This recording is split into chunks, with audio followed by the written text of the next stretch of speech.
তো হ্যালো বন্ধুরা, চলে আসলাম আপনাদের সঙ্গে একটা নতুন ছোট্ট ব্লগ নিয়ে। তো এখন আমি রেডি হচ্ছি টোটো নিয়ে বেরাবো বলে। আর দেখতে পাচ্ছ আমার সোনু এখন ঘুমাচ্ছে। আর জানো তো ছেলেদের লাইফ, ছেলেরা সকাল সকাল কাজে না বেরালে দুটো পয়সা আসবে না, আর দুটো পয়সা না আসলে সংসার চলবে না। এখন বাজে সকাল 5টা, আমি 5টার সময় বেরিয়ে যাচ্ছি। দেখা যাক কী হয় সারাদিনে। তো ভিডিওটা পুরো দেখতে থাকো, পাশে থাকো। আর ভিডিওটা ভালো লাগলে একটা ছোট্ট লাইক করে দিও।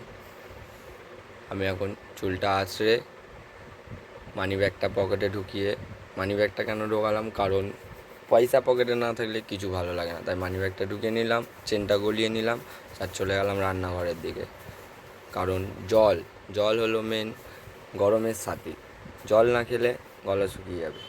এবার সোনুকে ডাকছি, সোনুকে একটা আলতো করে চুমু খেয়ে আমি বেরিয়ে যাচ্ছি দরজার দিকে। বাইরে বেরিয়ে সোনুকে ডাকছি, ডেকে বললাম টাটা। সোনু হামাগুড়ি দিয়ে উঠে উঠে বলল টাটা।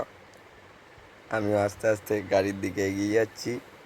এগিয়ে যেতে যেতে জলটা রাখলাম। এই যে আমার ঠাকুর পুজো দেওয়া হয়ে গেছে চান টান করে। এবার আমি গেটটা খুলবো, গেটটা খুলে তালাটা আটকাবো।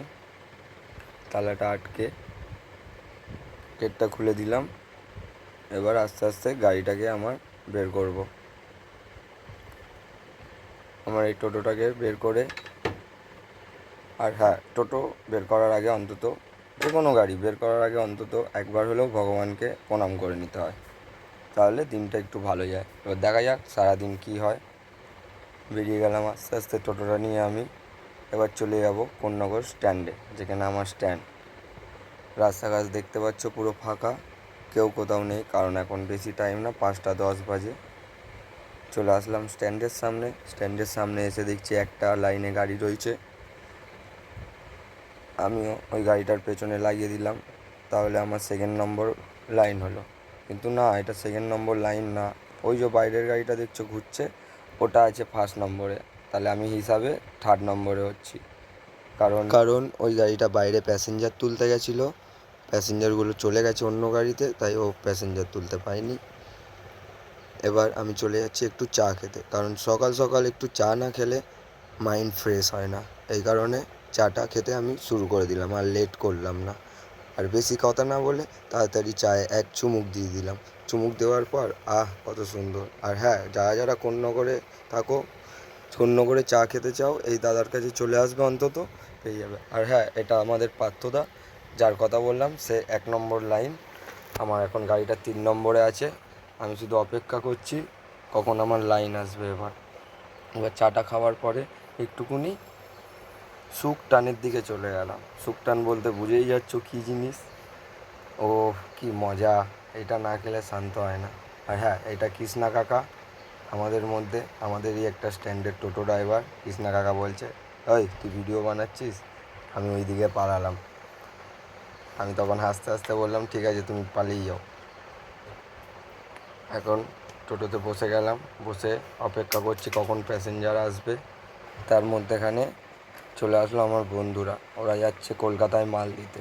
ওদের সঙ্গে দেখা করে ওদের টাটা করে দিলাম, ওরা চলে গেল ওদের মাল দিতে। আর সেই সময় একটা ট্রেন ঢুকলো। তখন ট্রেনটা ঢুকে আমার মনে কি খুশি হলো, মনে হলো কি এবার বউনি হবে। আর বউনি হলো 4টে প্যাসেঞ্জার, আর এমন জায়গার প্যাসেঞ্জার, সেখানে রাস্তা খারাপ। আর কি করব বউনির টাইমে, তাই আর না করলাম না। বেশি দেরি না করে 4টে প্যাসেঞ্জারকে নিয়ে বেরিয়ে গেলাম। আর ভাইটা তো আমার দিকে হাঁ করে তাকিয়ে রয়েছে, কারণ আমি ভিডিও করছি বলে। আর সত্যি কথা বলতে আমারও একটু লজ্জা লজ্জা লাগছিলো ভিডিও করতে, কারণ প্রথম প্রথম করছি তো, তাই। তারপর চলে এলাম অলিম্পিক মাঠের সামনে। অলিম্পিক মাঠে আমার ফার্স্ট প্যাসেঞ্জার 3জন অলিম্পিক মাঠে নামবে, আর একজন বাটা। অলিম্পিক মাঠে প্যাসেঞ্জারগুলোকে নামিয়ে ঠাকুরের পায়ে ঠেকিয়ে নিজে প্রণাম করে টাকাটা পকেটে ঢুকিয়ে নিলাম, 30 টাকা। এবার গাড়িতে বসে রয়েছে একজন প্যাসেঞ্জার। এই একটা প্যাসেঞ্জারকে আমাকে ছাড়তে যেতে হবে বাটা, কারণ দাদাটা লঞ্চ ধরবে, ওই লঞ্চ ঘাটে আমাকে পৌঁছে দিতে হবে। তো আমি বেরিয়ে গেলাম লঞ্চ ঘাটের উদ্দেশ্যে। এই ফাঁকা রাস্তা, দিকটার রাস্তাটা অতটা খারাপ না, মোটামুটি ভালো, তাই একটু জোরে হু হু করে চালিয়ে গেলাম। তো অবশেষে বাটায় এসে পৌঁছালাম। বাটায় দাঁড়ানোর পর দাদাটা আমাকে 10 টাকা দিল, চলে গেল। 10 টাকাটা তোমাদের দেখিয়ে দিলাম। তো আমার হলো 40 টাকা। আবার আমি গাড়িটাকে ঘুরিয়ে নিয়ে চলে গেলাম স্ট্যান্ডের দিকে। তো কোন্নগর স্ট্যান্ডের সামনে এসে দেখি বাবা ভর্তি গাড়ি। তখন সুব্রত দা, লোটন দা, কোকো সবাই দাঁড়িয়েছিল। এরা দাঁড়িয়ে দাঁড়িয়ে ভাবছে কখন প্যাসেঞ্জার হবে, কখন বউনি হবে। কেউ খবরের কাগজ পড়ছে, কেউ গাড়িতে বসে বসে খাচ্ছে, আর আমি তো এখানে ভাবনা চিন্তায় পড়ে গেছি। 40 টাকা কামিয়েছি, এরপরে ক টাকা কামাবো, প্যাসেঞ্জার নেই। টাইম হলো 6:30। সকাল 5টায় বেরিয়ে এখনও পর্যন্ত 40 টাকা কামিয়েছি। সেকেন্ড লাইনে এসছি। আবার আসার পর বসলাম গাড়িতে বসিয়ে আবার পেলাম 4জন। কোথায়? ফেঞ্চুনিয়ান মাঠ। ফেঞ্চুনিয়ান মাঠ থেকে ওদেরকে নামিয়ে 40টা টাকা নিয়ে আবার চলে যাচ্ছি স্টেশনের দিকে। দেখছি রাস্তাঘাট ফাঁকা, কোথাও কেউ নেই, একটা প্যাসেঞ্জারও নেই, কোনো লোকজন নেই, কিছু নেই। আমি ভাবছি আজকে রোববার, কী হবে। স্টেশনের দিকে যেতে যেতে আবার একবার আমি ভগবানকে দেখলাম আর ডাকলাম, বললাম কি ঠাকুর আজকে একটা রিজার্ভ লাগিয়ে দাও। দিয়ে ওই বলতে বলতে স্টেশনে গিয়ে দেখছি নিচে অনেক গাড়ি, ওপরে নাম্বার লেখা হচ্ছে। আর এটা হলো আমাদের নাম্বার লেখার জায়গা। আর আমার গাড়ির নাম্বার 43। আর আমি হলাম 1, 2, 3, 4, 5, 6, 7 নম্বরে। 7 নম্বরের গাড়ির পরে, মানে আমার 8 নম্বরের গাড়ি। তারপর কিছুক্ষণ অপেক্ষা করার পর হট করে দেখছি স্ট্যান্ডে গাড়ি খালি হয়ে গেছে। তাড়াহুড়ো করে গিয়ে আগে গাড়িটাকে আমি ঘুরিয়ে নিলাম। ওইখান থেকে ঘোরানোর সঙ্গে সঙ্গে পেছন থেকে একটা দাদা আওয়াজ দিয়ে বললো, দাদা যাবে? আমি বললাম হ্যাঁ দাদা যাবো তো। কোথায় যাবে? বলছে 5 জন বাটা। বললাম দাদা দেরি না করে চট করে বসো। আর দাদারাও কোনো দেরি না করে তাড়াতাড়ি বসে গেল আমার ঝিকমিকি গাড়িতে। কারণ আমার গাড়িটা একটু এমনই সাজানো যে সবাই একটু আকর্ষিত বেশিই হয়। না করে মাথাটা চুলকাতে ওরা তার মধ্যে বসে গেল, আর আমিও গাড়ি ছেড়ে দিলাম। গাড়ি ছাড়ার পর আমিও হু হু করে গিয়ে বাটার সামনে দাঁড়িয়ে ফোনটাকে আমার সামনে রাখলাম, রেখে বললাম দাদা বাটা চলে এসছে। আর দাদারাও কিছু না ভেবে আস্তে আস্তে নামতে লাগলো পেছন থেকে। আর এই দাদাটা যাওয়ার সময় আমার ভিডিওতে একটা টাটা দিয়ে গেল। আর আমিও 50 টাকা দিয়ে বললাম দাদা 50 টাকা দাও 5 জন। দিয়ে দাদাটাও বেশি দেরি না করে তাড়াতাড়ি টাকাটা দিয়ে দিল। আর আমিও স্ট্যান্ডের দিকে বেরিয়ে খুব জোরে জল তৃষ্ণা পেয়ে গেছিলো, তাই এই দাদাটার কাছে একটা ঠান্ডা জল ছিল, তাই ঠান্ডা জলটা একটু খেয়ে নিলাম। আর এইখানে হচ্ছে আমাদের গাড়ি চেকিং বলতে আমাদের টোটোতে একটা নাম্বার হয়, ওই নাম্বার চেক করা হচ্ছে। তাই আজকে ওই গাড়িগুলোকে ধরা হচ্ছে আর জিজ্ঞাসা করা হচ্ছে নাম্বার আছে নাকি। তারপর আবার 1 ঘন্টার পর আমার লাইন আসলো। লাইন আসার পর আবার চলে যাচ্ছি আমি নিচে স্ট্যান্ডের দিকে। আর বেশি দেরি না করে আমি স্ট্যান্ডের দিকে এগিয়ে গাড়িটা এক সাইড করে রেখে গামছাটা কাঁধে দিয়ে বেরিয়ে পড়লাম হেঁটে হেঁটে। আর দেখছি বেরিয়ে কি রোদ, গরমও লাগছে। এখন বাজে সকাল 7:30। 7:30টার মধ্যে রোদ দিয়ে দিল। আর আমি এইদিকে প্যাসেঞ্জার ডাকতে ব্যস্ত, গলায় গামছাটা দিয়ে স্টাইল মেরে একদম। আর এইদিকে ভাইয়ের গাড়িতে 4 জন হয়ে গেছে। ভাইকে বলছি ভাই 4টে হয়ে গেছে ছাড়। ভাই বললো ডিওল্ডি আছে। তাই ভাইয়ের জন্য আরও একটা প্যাসেঞ্জার ডাকতে লাগলাম আমি। আর এইদিকে চিল্লাচ্ছি আমি, দেখতেই পাচ্ছ, বাটা ফেরিঘাট বলে। আর কেউ আমাকে পাত্তাই দিচ্ছে না। তারপর একটা দাদা এসে বললো চোরাপুকুর যাব। আর ভাই প্রথম বউনি করবে, তাই আমি 50 টাকায় রিজার্ভ করিয়ে দিলাম। তারপরে কিছুক্ষণের মধ্যে আমার গাড়িতেও 4টে প্যাসেঞ্জার চলে আসলো।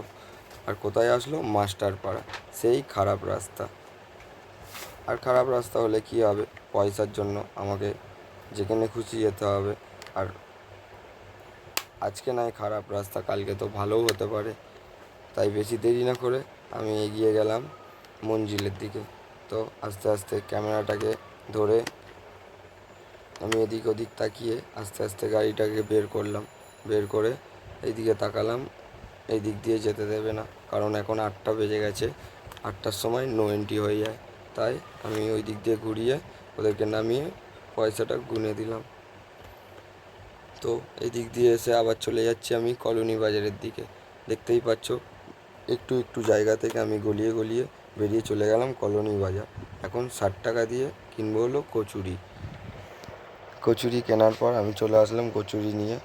এই যে 12খানা কচুরি রেখে আবার বেরিয়ে গেলাম বাজারের ওই মাথার দিকে। কেন যাচ্ছি?